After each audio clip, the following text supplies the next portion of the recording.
Oi, voltamos.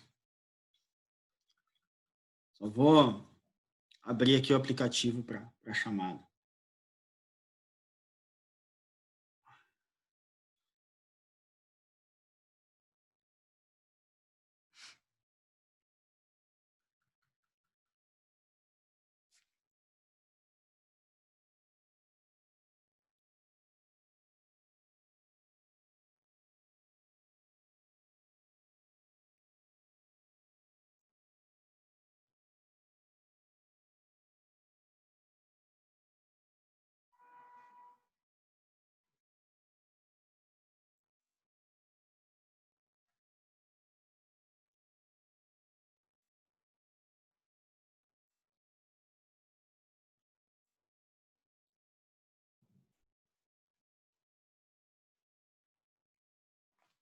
Um pouquinho que às vezes demora para abrir a chamada, né?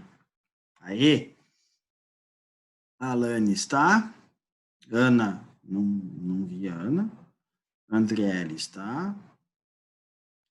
Ariane, tá? Não está. Augusto está. Bernardo está. Eu. As três Brunas estão. Camilo está. Shine está. Christian está. David está. Eduardo está. Stephanie está. Everaldo sim. Gabriel sim. Guilherme sim. Gustavo sim. Jane sim. Joana sim. João sim. Karen Kelly sim. Letícia Luca sim. Luísa Maicon sim. Marluce sim. Pamela sim. Regis sim. Tadeu, Thales, os dois estão. Verônica, Vitor e Vitor. Tá.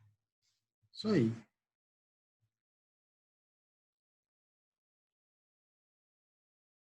Sim.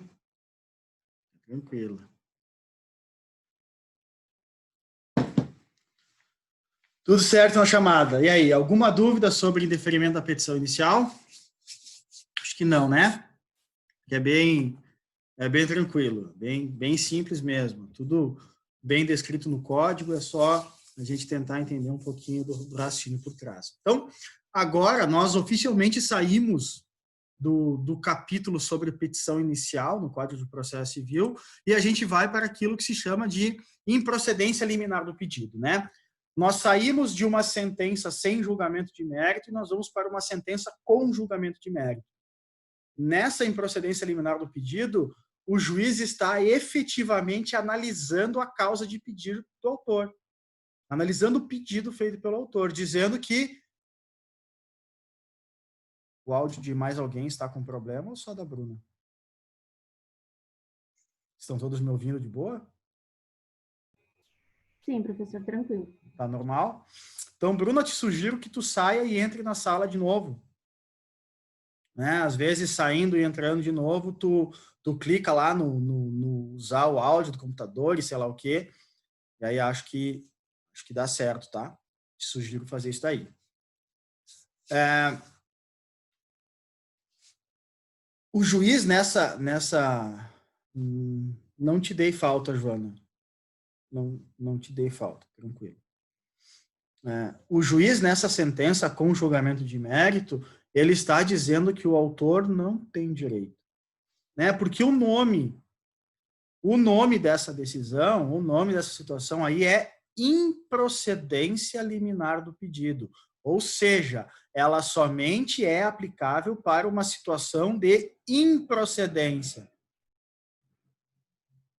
Tá? E nós temos 5 hipóteses de improcedência liminar do pedido.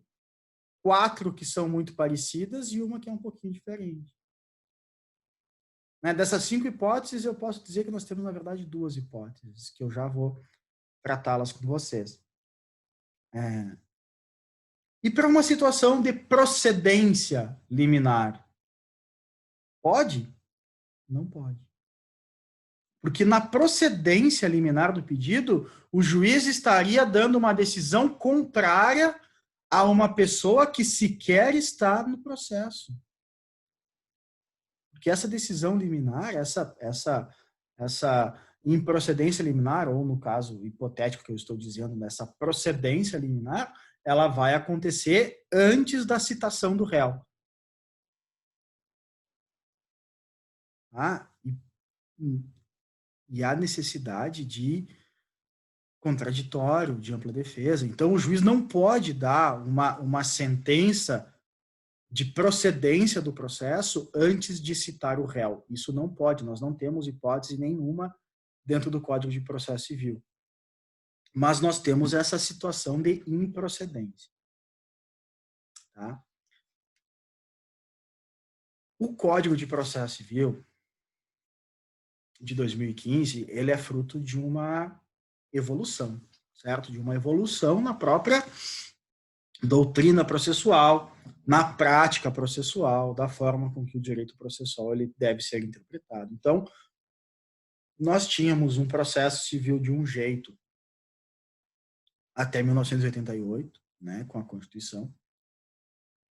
Aí ele começou a ir se ganhando novos contornos a partir de 1988, mas ainda, né, pelo antigo Código de 73, né?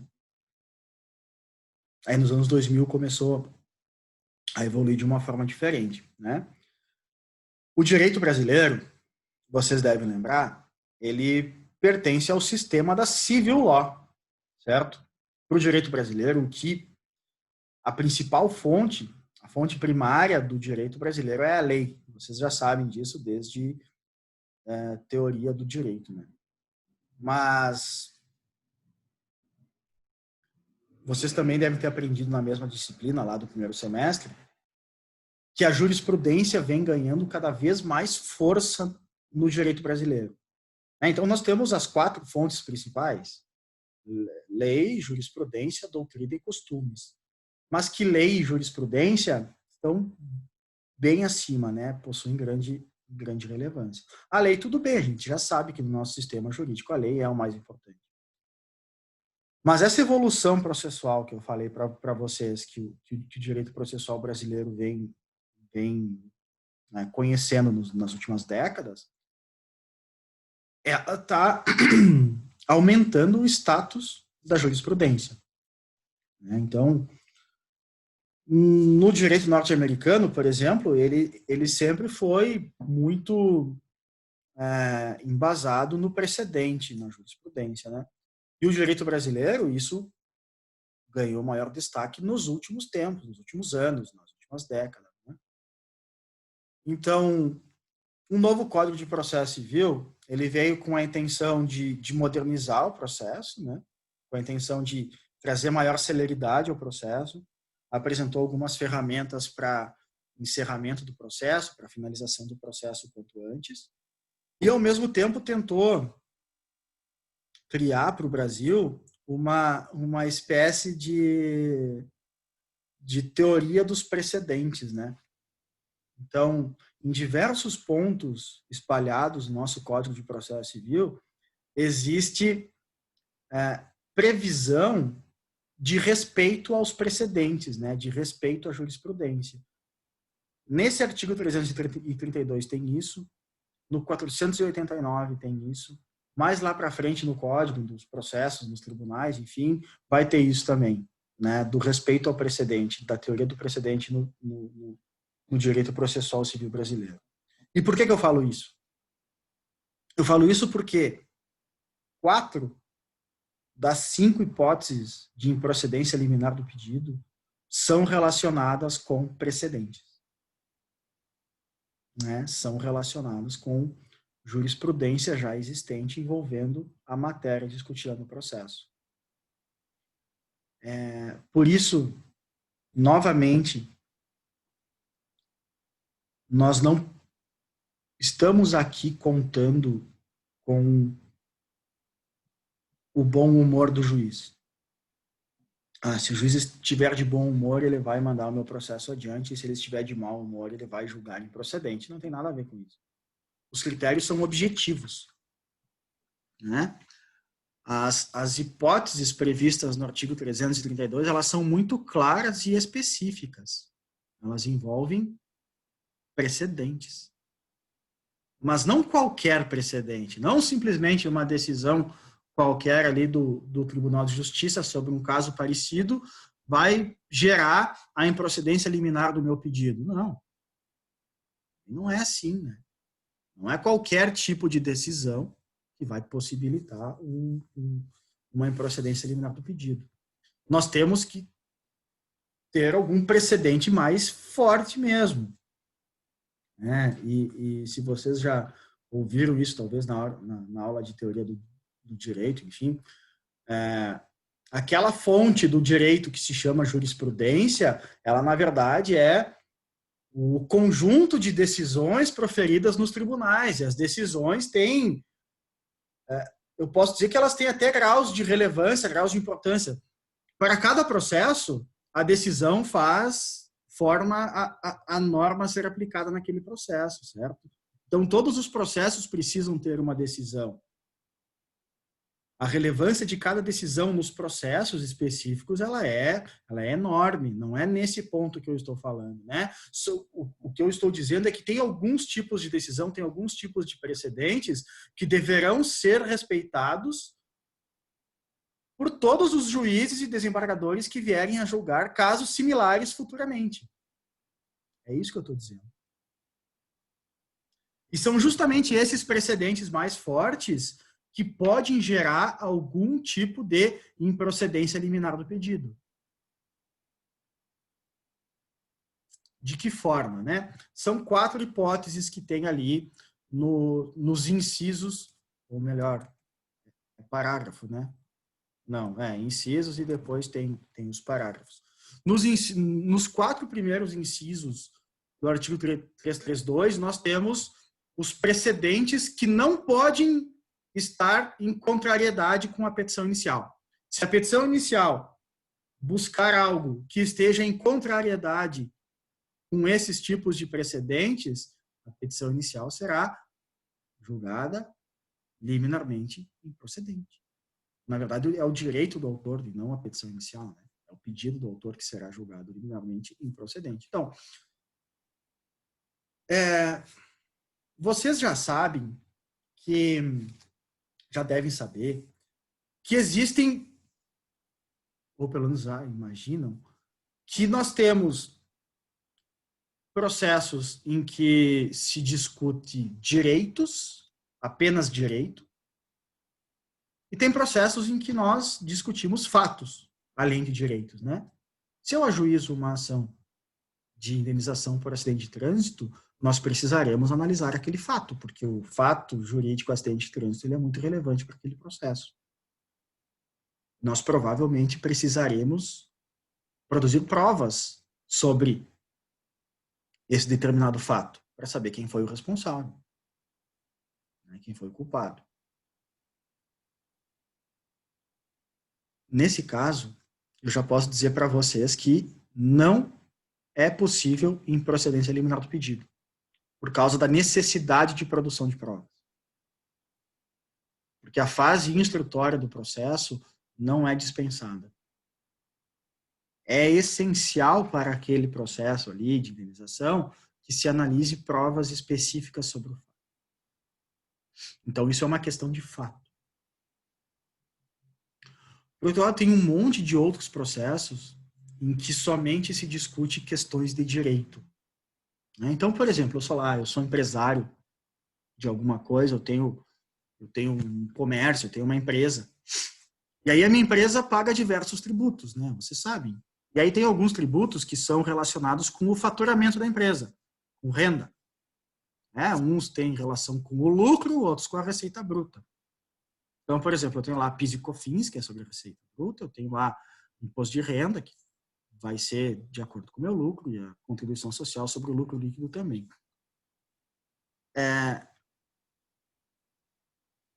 Certamente, o tributo que tem mais discussões em número mesmo no país, os tributos, né, são o PIS e a COFINS, que são duas contribuições, inclusive são objeto de uma das propostas de reforma tributária feita pelo atual ministro da Fazenda, né? A tal da CBS dele seria para substituir o PIS e a COFINS. É uma proposta bem meia boca, tá? Tem muitos problemas, pode gerar simplesmente um aumento de tributo, enfim, né? Precisamos de mais debate sobre isso. Mas o meu ponto aqui é PIS e a COFINS, né? É o PIS e a COFINS que são muito, muito, muito discutidos nos tribunais. Existem diversas teses abordando PIS e COFINS. Qual que é a questão de fato envolvendo um tributo? A PIS e COFINS, por exemplo. Se eu quero discutir algo que envolve a alíquota dela, sei lá, até não tem muita discussão sobre a alíquota, mas é só para nós tratar de coisas mais concretas. Questão de fato, não tem nada. Eu tenho aqui simplesmente uma relação de direito, uma questão de direito, em que eu estou discutindo a alíquota de um tributo. Eu não preciso produzir provas sobre fatos. Que fato que eu preciso provar? Que eu tenho que o autor do processo é uma pessoa jurídica que paga PIS e COFINS? Bom, beleza. Isso aí é só tu apresentar um comprovante de pagamento. Bem fácil, uma guia. Então, de novo, qual é a questão fática? Não tem questão fática. É uma questão de direito. E é uma questão de direito que muitas outras pessoas se encontram na mesma situação. Muitos contribuintes do país se encontram na mesma situação. Se muitos contribuintes do país se encontram na mesma situação, é provável que o Poder Judiciário comece a se atrolhar, a se encher de processos iguais. Discutindo a alíquota, isso é só um exemplo, tá? Discutindo a alíquota do PIS e da COFINS. Os contribuintes aqui do Rio Grande do Sul, Santa Catarina, do Mato Grosso, do Amapá, do Piauí, do Pará, todos eles pagam o mesmo tributo e aí vão começar a discutir esse tributo. Os tribunais regionais federais vão começar a receber um monte de processo e, de vez em quando, alguns processos vão começar a ir para o STJ ou para o STF, até que o STJ e o STF vão dizer, não, pera, parou. Parou. Não preciso julgar mais processos. Eu vou julgar 1, 2 processos disso daí. E as decisões desse 1, 2 processos vai valer para todo o país. Então, em todos os processos do país, vocês vão dar a mesma decisão que a gente der nesse. Isso se chama de recurso repetitivo. Né? Quando essas causas repetitivas vão se multiplicando, vai ser escolhido um recurso para ser o paradigma desse, e aí os ministros do STJ e, nos casos constitucionais, os ministros do STF vão fazer o julgamento dessa questão. Sendo decidida essa questão, nós temos uma decisão que vai valer para todos os processos, ou melhor, uma decisão que vai ter que ser replicada em todos os processos. Eu, aqui embaixo, contribuinte, não posso ajuizar uma ação nova se o meu pedido estiver em contrariedade àquela decisão do STJ ou do STF. Se eu ajuizar, o juiz vai ver, bom, ele está pedindo isso, o STJ ou o STF, em recurso repetitivo, falaram isso. Não bate.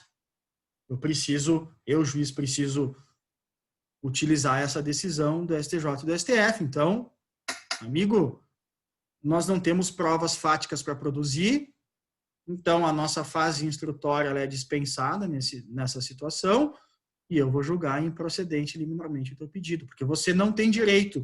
O STJ e o STF já disseram que você não tem direito. E essa é basicamente a hipótese dos 4 incisos do 332. Vejam aqui. Nas causas que dispensem a fase instrutória, sem necessidade de instrução, de produção de provas, o juiz independentemente da citação do réu, julgará liminarmente improcedente o pedido que contrariar enunciado de súmula do STF ou do STJ.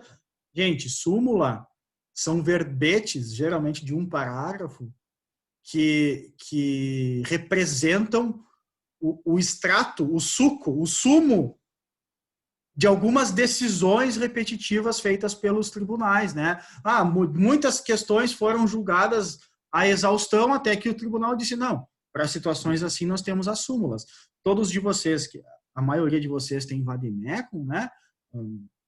Vocês podem abrir o vademecum, acho que é no final dos vademecums, tem todos os enunciados de súmula do STF e do STJ. Então, vocês podem ver as diversas matérias. Se qualquer petição inicial contrariar esse enunciado de súmula, improcedência liminar do pedido. Súmula, não tem nenhuma discussão. Se o juiz aqui de primeiro grau ou desembargador de segundo quiser não aplicar a súmula, não quiser aplicar a súmula, ele vai ter que argumentar exaustivamente por que está fazendo isso. Por que o caso julgado não tem relação com a súmula? Ou por que aquela súmula não deve ser aplicada? O ônus argumentativo do juiz nessa situação é muito grande. Bem? Acórdão proferido pelo STF ou pelo STJ em julgamento de recursos repetitivos. É exatamente o exemplo que eu estava falando para vocês 2, 3 minutos atrás. O exemplo de um repetitivo. Né? Existem alguns repetitivos famosos no país. Todos vocês já devem ter ouvido falar de ações que se multiplicaram discutindo correções monetárias para as aplicações em poupança, né? Porque nós tivemos planos econômicos lá no final dos anos 80, início dos anos 90, em que as poupanças foram corrigidas monetariamente de forma equivocada, né? Nós tivemos o plano Bresser, se não me engano, em 87, o plano Verão em 89, o plano Collor em 90 e o plano Collor 2 em 91. Acho que é isso. E para cada plano econômico desse,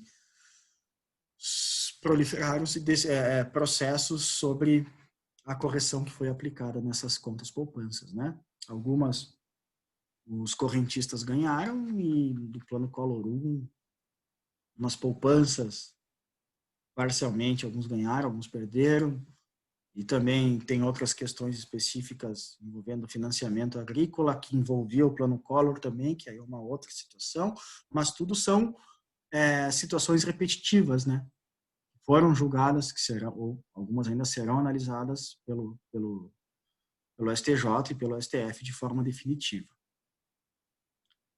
Entendimento firmado em incidente de resolução de demandas repetitivas ou de assunção de competência. Isso daqui nós já começamos a falar sobre os tribunais regionais, né, os tribunais locais, ou TJ, ou TRF, que aí essa uniformização, esse incidente de resolução de demandas repetitivas é o equivalente dos recursos repetitivos lá do STJ e STF, mas aqui para os tribunais locais, né, ou TRF ou Tribunal de Justiça. E incidente de assunção de competência é a mesma coisa, que fala sobre questões de competência dentro dos tribunais, tá? Competência de quem vai ser. Então, se a petição inicial contrariar esse tipo de... Se o pedido, né, contrariar esses precedentes, o pedido será julgado liminarmente improcedente. E, por fim, enunciado de súmula de Tribunal de Justiça sobre direito local. Então, se eu tiver algum tipo de discussão sobre... sei lá, sobre o ICMS, da lei, o regulamento do ICMS aqui do Estado do Rio Grande do Sul, ou alguma questão envolvendo a Constituição do Estado do Rio Grande do Sul, sei lá, alguma questão de direito local. Se houver uma súmula do Tribunal de Justiça local, essa súmula, então, valerá para todos os processos envolvendo aquela determinada matéria, né?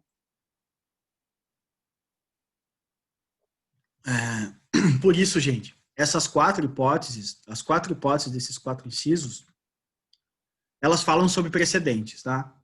Então, se vocês quiserem simplificar essa regra, para não ter que decorar muito, vocês podem dizer que o juiz vai julgar liminarmente improcedente o pedido que contrariar algum precedente forte, né? Recurso repetitivo, súmula, IRDR, assunção de competência ou súmula de tribunal local.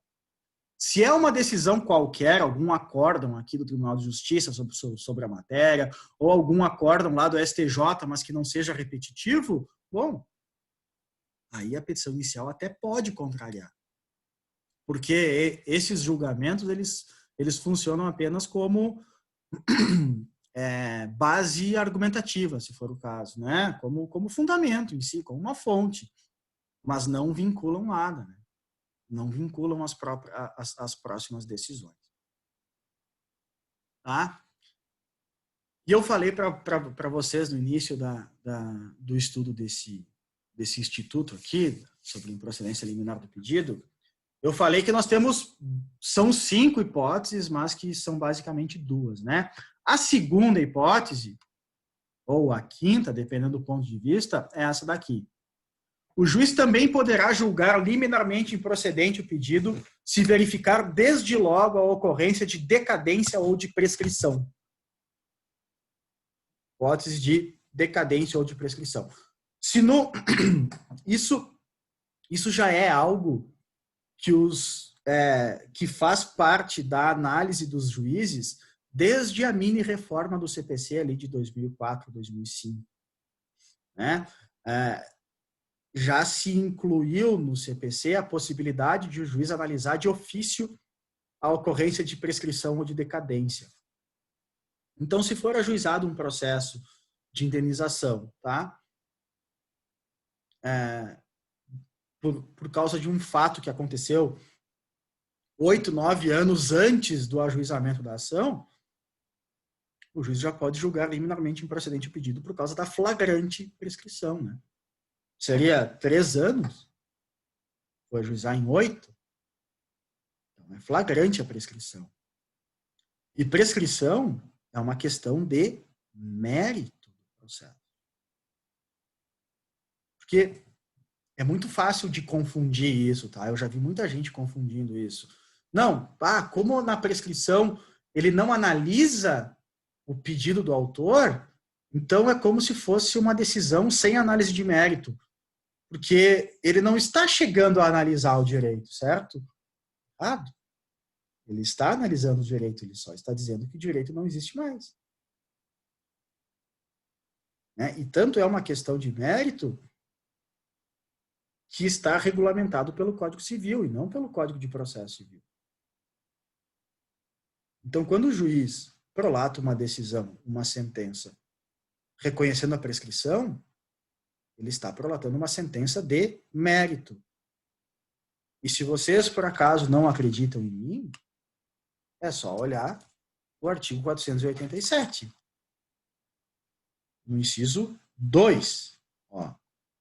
Haverá resolução de mérito quando o juiz decidir de ofício ou a requerimento sobre a ocorrência de decadência ou de prescrição. E aqui está escrito, no parágrafo único, ressalvada a hipótese do parágrafo 1º do 332, que era aquele que nós estávamos estudando agora há pouco, a prescrição e a decadência não serão reconhecidas sem que antes seja dada às partes oportunidade de manifestar-se. Então, aqui,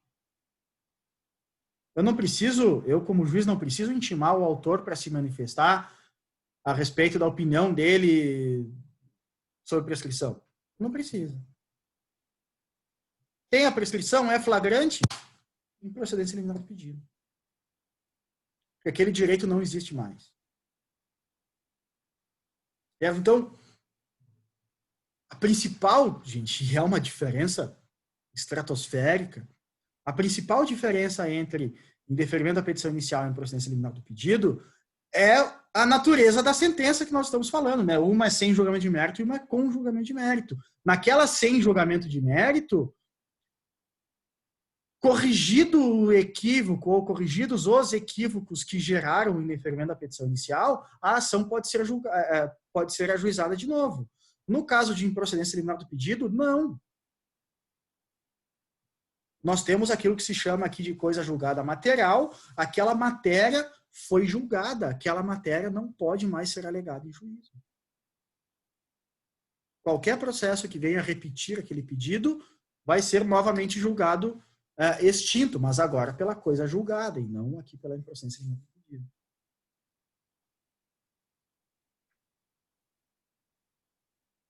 Por se tratar de sentença, e por se tratar de uma sentença que é proferida liminarmente, tudo aquilo que nós vimos sobre o recurso de apelação do indeferimento da petição inicial segue idêntico aqui. Tem algumas diferenças no texto, mas o passo a passo é idêntico. O passo a passo é o mesmo. É uma sentença, o autor pode apelar. Como é uma sentença que foi dada no início do processo, o juiz pode se retratar. Se o juiz não se retratar, o réu vai ser citado para contrarrazões. O processo vai para o tribunal. Se o tribunal reforma, quer dizer que o processo volta e aí vai prosseguir.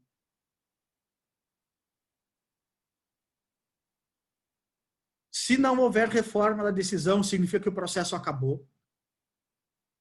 E se o autor não recorrer da sentença, não apelar daquela sentença, o que vai acontecer é que, em seguida, o réu será intimado do trânsito em julgado dessa sentença. É o mesmo passo a passo do indeferimento da petição inicial. É o mesmo. Só muda um pouco o texto. Olha só. Aqui tem um artigo específico para tratar sobre o recurso, né? E fala que o autor poderá apelar facultado ao juiz no prazo de 5 dias retratar-se. Aqui já fala direto da não interposição de apelação, tá? Não interposta a apelação, o réu será intimado no trânsito em julgado da sentença nos termos do artigo 241. 241 somente fala sobre as formas de intimação, né? Pode ser até o escrivão do fórum pode entrar em contato com o réu e assim por diante. Interposta a apelação, o juiz poderá retratar-se em 5 dias. Se houver retratação, o juiz determinará o prosseguimento do processo com a citação do réu e, se não houver retratação, determinará a citação do réu para apresentar contrarrazões no prazo de 15 dias. Exatamente as mesmas consequências que nós vimos agora há pouco com relação ao indeferimento da petição inicial. É a mesma coisa. Por isso que a gente não vai nem entrar em muitos detalhes nisso daqui. Tá bem, gente?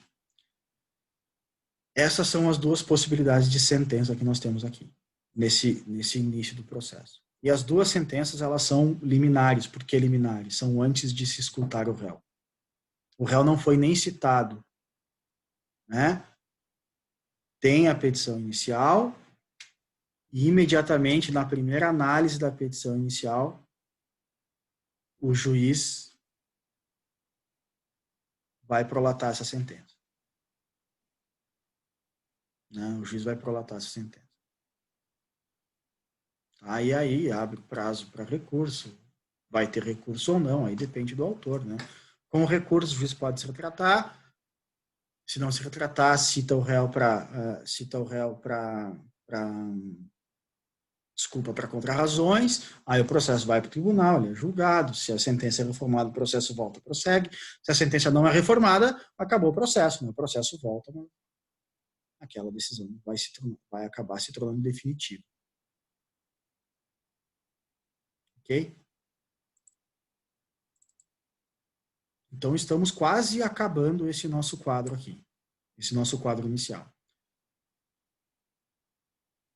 Tratamos sobre 3 das 4 hipóteses, dos 4 caminhos que o juiz pode seguir nesse momento em que ele está analisando a petição inicial.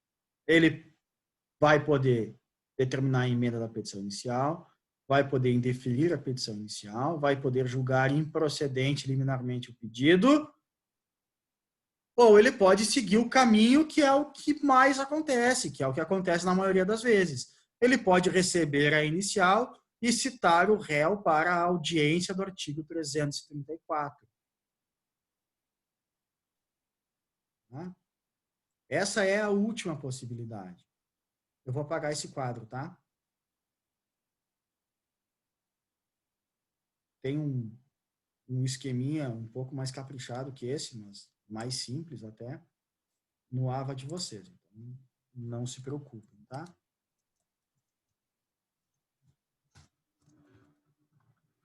Então, para falar sobre essa audiência do artigo 334, eu separei basicamente 3, 4 assuntos que eu acho relevantes, tá?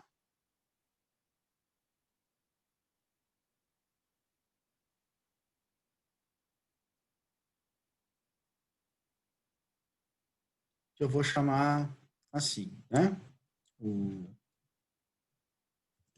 Opção do juiz. Eu chamo disso, tá? Isso vocês não vão ver em lugar nenhum.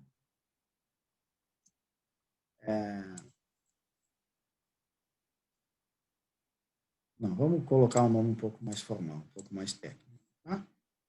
Designação. Obrigatoriedade. Multa.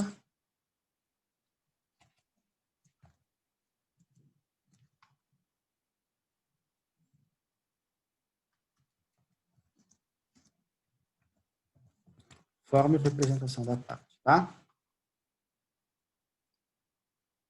Olha só.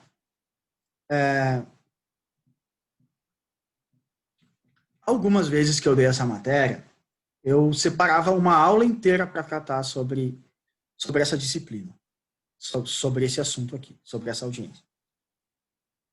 Mas lá pelas tantas,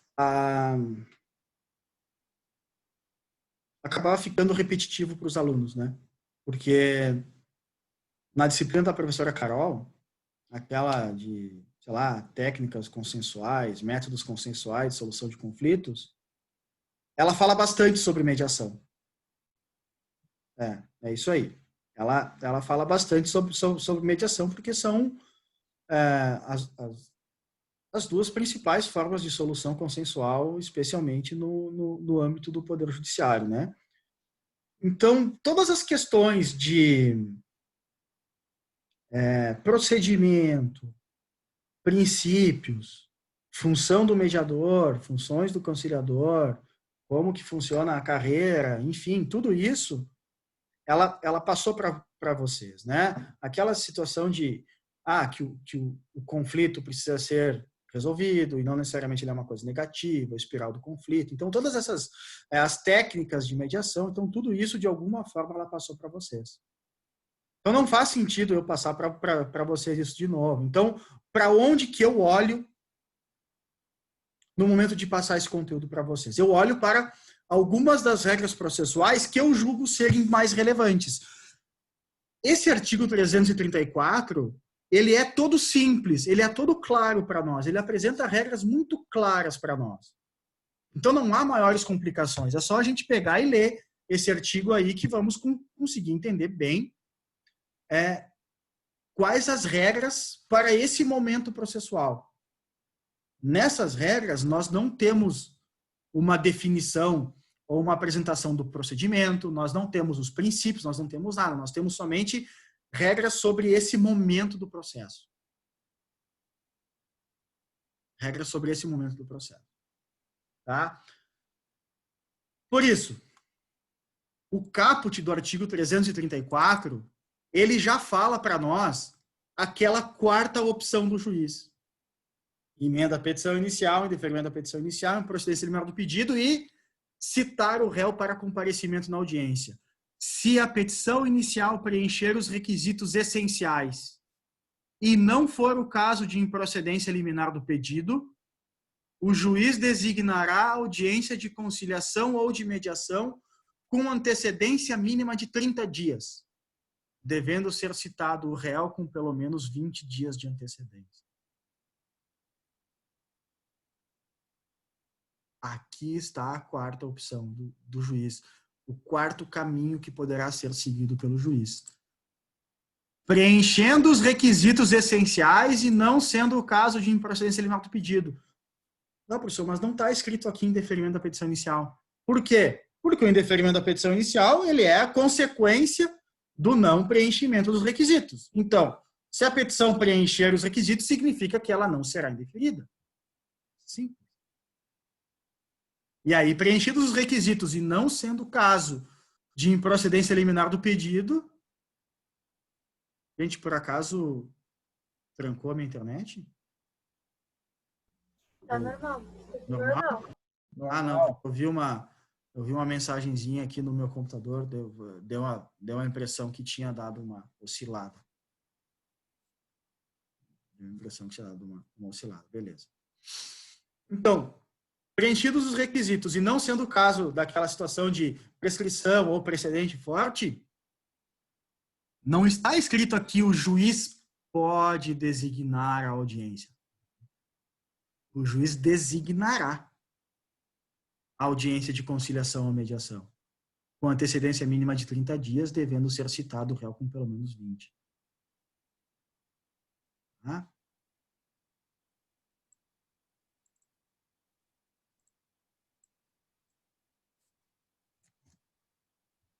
Se a petição inicial preencher os requisitos e não for caso de improcedência liminar do pedido,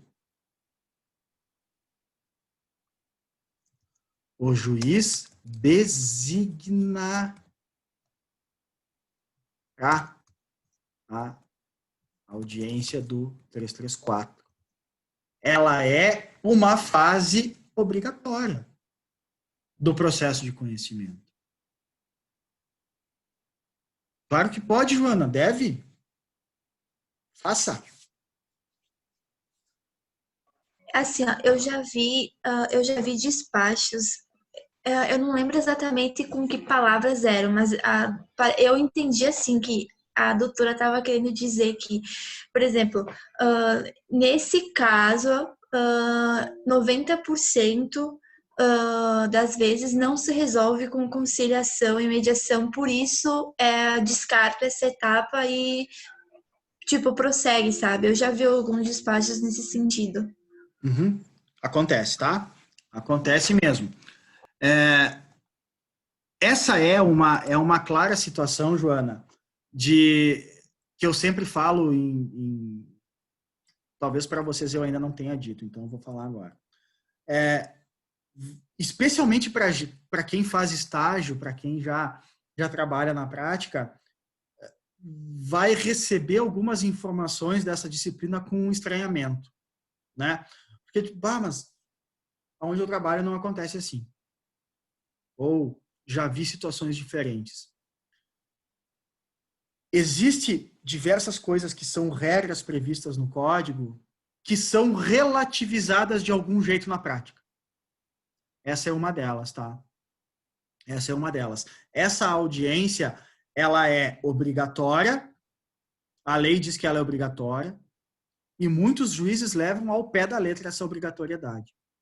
Mas alguns outros juízes, e aí especialmente, tá, Joana? Especialmente, tu é de Marau, né? Sim, sou de Marau. Tá. Tem o Sejusc no fórum de vocês? Sejusc é um local que tem mediadores e conciliadores. Eu acho que não, só tem o Não, só tem o JEC, né? O JEC. Uhum. Só tem o JEC então, e o JEF. Passo Fundo tem, Carazinho tem, Erechim tem, mas nas comarcas menores, muitas vezes não tem o tal do Sejusc. E é no Sejusc que nós temos os mediadores e conciliadores treinados por curso do Tribunal de Justiça. O que isso significa? Significa que nas localidades em que tem Sejusc, essas audiências de mediação e conciliação dos casos mais privados, mais particulares, que quando tem direito de família, às vezes não vai, tá? Que daí direito de família é o juiz mesmo que pega, quando envolve interesse de menor, tem que ter o Ministério Público, então isso não vai para o Sejusc. Mas nos outros casos, havendo Sejusc, as audiências vão para a pauta do Sejusc. Não vão lotar a pauta do juiz. Então, muitas vezes, nessas comarcas menores, o juiz não quer atolar a pauta dele. Né? Não quer engessar a pauta dele com um monte de audiência de conciliação ou mediação. Não quer. Então, aí acaba apresentando alguns argumentos para não marcar essa audiência. Isso acontece. Isso acontece. Mas já no próximo tópico aqui, eu vou esclarecer um pouco mais essa situação, porque essa audiência, então, ela é obrigatória, certo? Se ela for designada, as partes precisam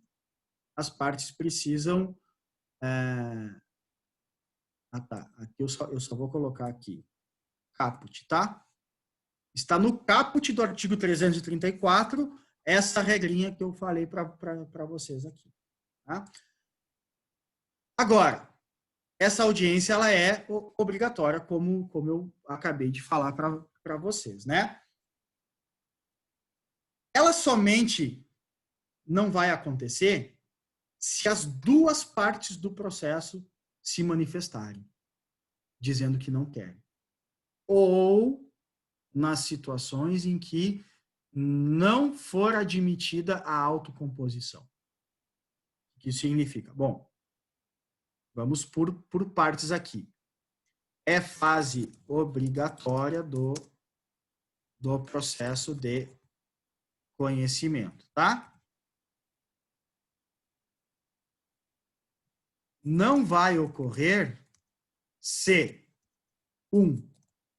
ambas as partes se manifestarem expressamente pela negativa, ou 2, quando não se admitir a autocomposição. Tá? Quando não se admitir a autocomposição. Eu vou puxar um asterisco aqui porque ficou pequeno, tá? Aqui para baixo. Asterisco. O autor vai se manifestar pela não realização na petição inicial.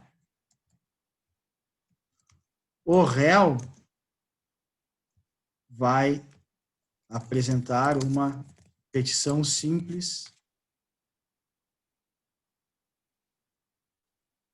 para essa finalidade. Eu escrevi aqui basicamente o que está escrito no código, tá?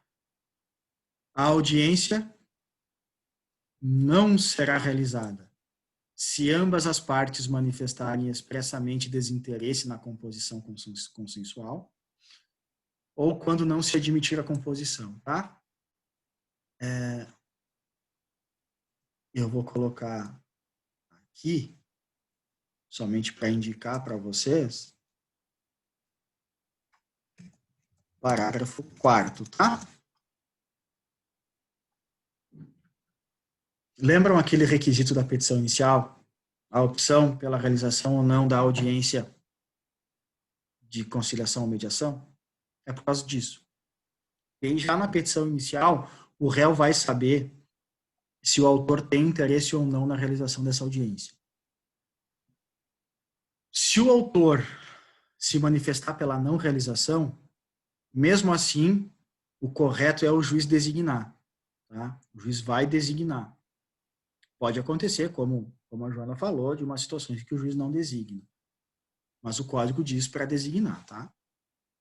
E aí, no momento que o réu recebe a citação e ele vai ler a petição inicial, ele vai ver que o autor não tem interesse na realização dessa audiência.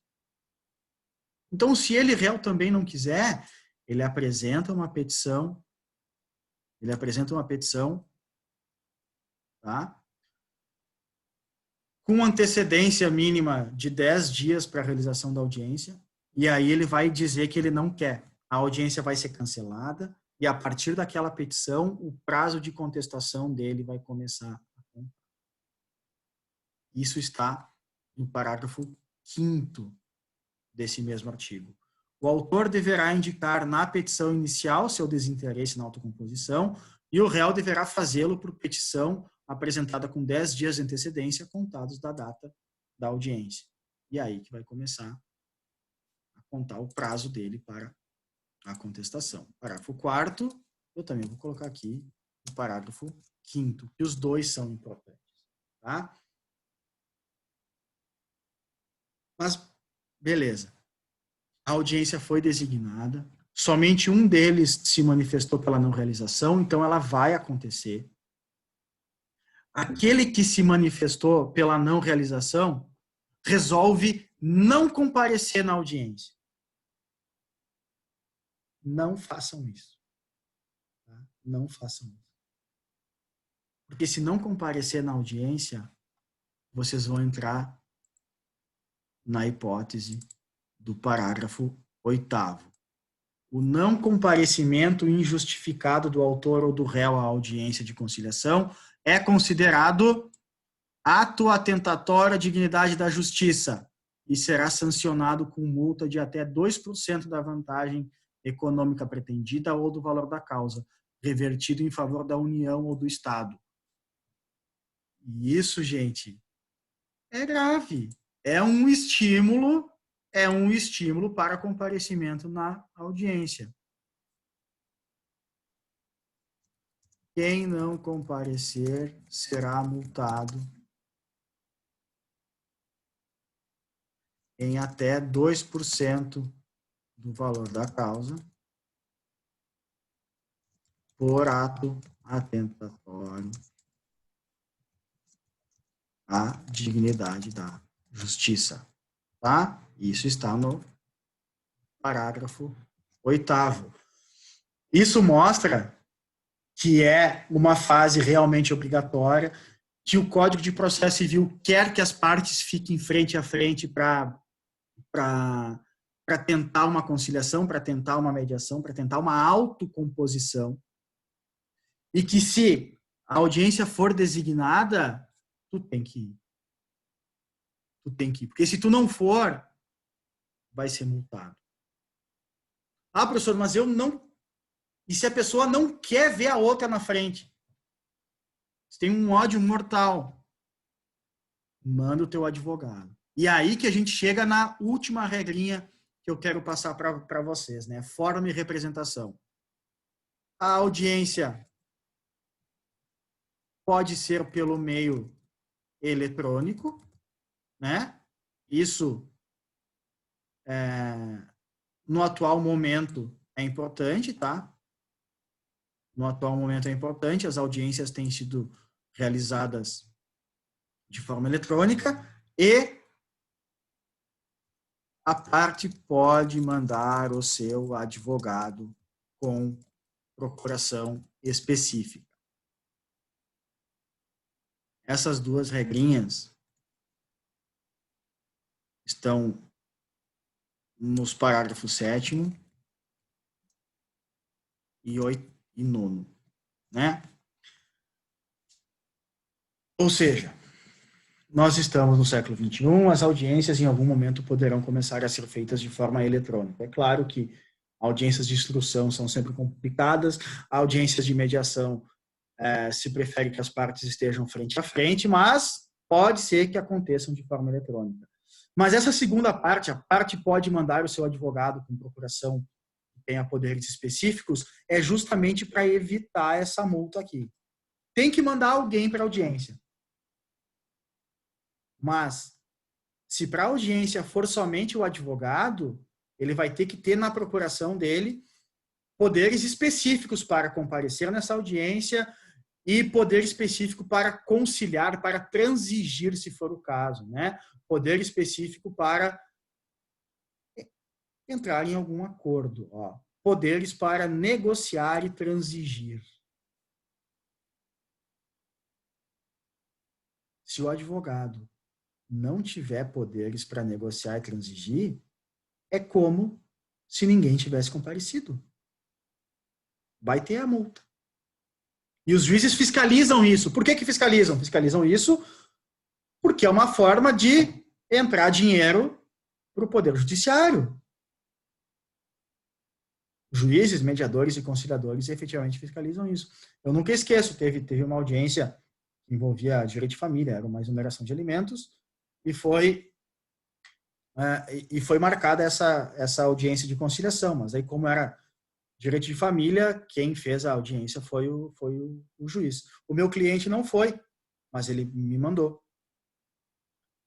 E aí, no início da audiência, o juiz pediu se o cliente vinha, eu disse que não, que eu iria representar. Daí ele pediu se eu tinha procuração, e eu disse que sim, que estava no processo já.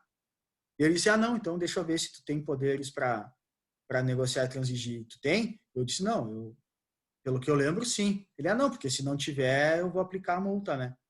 E aí ele foi, olhou, e eu realmente tinha poderes para isso. Mas como a procuração era um pouco mais antiga, eu já gelei, eu pensei, será que tem? Mas tinha.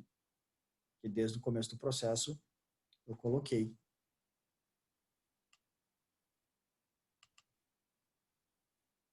Desde o começo do processo, eu botei.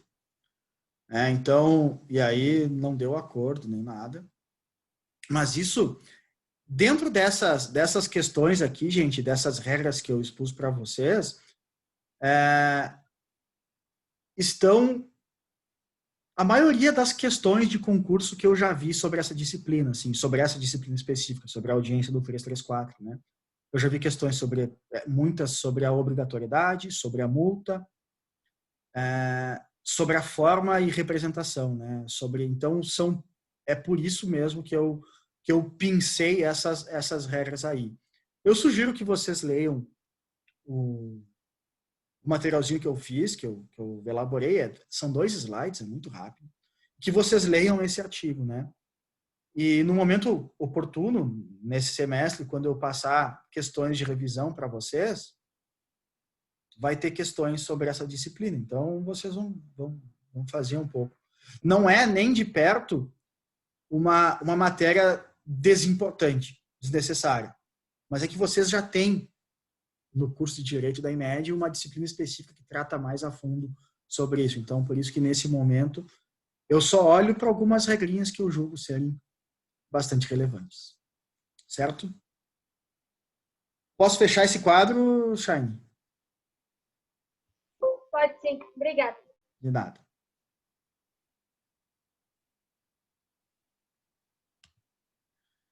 Então, minha gente, estou aberto a questionamentos. Alguma dúvida? De minha parte, está tranquilo. Tranquilo? Tá bem. Se não temos dúvidas, podemos começar efetivamente o feriadão. Bora sextar. Né, gente? Obrigado pela companhia. Foi bem divertido, a gente conseguiu dar risada. Né? É uma parte da matéria mais fácil. Então, as próximas aulas serão um pouquinho mais difíceis, né? Na semana que vem a gente vai ver. Não é difícil a aula que vem, a tutela provisória. Depois nós temos a petição inicial e depois nós temos a contestação, né? Beleza? Bom, boa noite, boa sexta. Boa noite. Bom Só feriadão. por o Romildão da Massa anunciar o Cavani. Que Cavani o quê, meu? Que jeito. É o Cavani aquele que joga no Amazonas lá, é o Carlos Cavani, é ele que vai vir. Vamos ver. O Thiago Neves indo embora, tá tudo certo. O resto é lucro. Mas a melhor coisa foi esse pangaré velho embora do Grêmio. Ouve, pelo amor de Deus, tava na hora. Onde, cara? Coitado do Thiago Neves, gente. Deixa o Thiago Neves fazer o Colorado que fique neutro. Os Colorado que fique neutro aí, ó. Deixa o Thiago Neves fazer o trabalho dele quietinho. Ele vai renovar contrato, coitado. Ele é manco, é isso que ele é. Ele é manco. Não sabe jogar bola. Tem que ir embora. Obrigado, gente. Valeu. Beijos, Boa abraços. sexta, abraços. Tchau. Até. Tchau, tchau. Obrigada. Valeu. Valeu, tchau.